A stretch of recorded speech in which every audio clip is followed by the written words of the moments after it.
Nag-simulation exercise ang Cebu City Government isip pagpangandam sa pagsugod na sa mass vaccination sa Dakbayan. Ani ang report?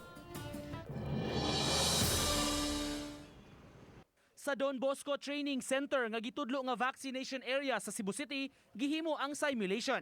Gisaksihan kini sa mga opisyales sa syudad aron masuta ang kaandam kung matigayon na kini.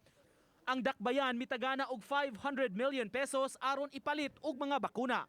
Apan matud sa mayor, muagi gihapon ang kasabutan sa national government nga maoy mo aprobar niini. Naman tayo armas nga ipatay sa kontra ang atong ipatay ang bakuna. So kanang ato ni ipasabot sa katauhan nga kinahanglan magpabakuna gitang. Gipakita sa City Health ang proseso nga subayon. Pag-abot sa venue, muadto ang bakunahan sa waiting area. Sa step 2 nga mao ang registration area, dunay mga gadgets nga gamiton sa pag-scan sa QR code ug pag-input sa details sa vaccine. Dayon kuhaan og vital signs ang pasyente ug susihon ang kondisyon sa lawas.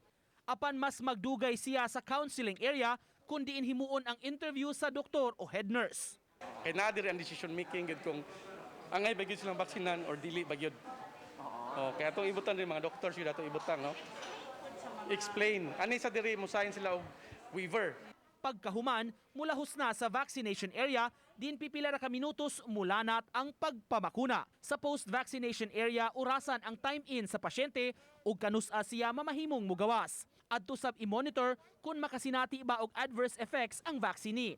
Naka-standby na sab sa dapit ang emergency personnel kung ugaling kinahanglan gyud nga dad-on sa ospital ang gibakunahan.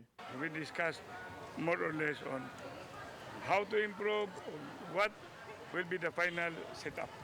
Kanang mga istorya nga na risko ang bakuna. Hayman kunoy dakos risko. Riskos bakuna o riskos COVID.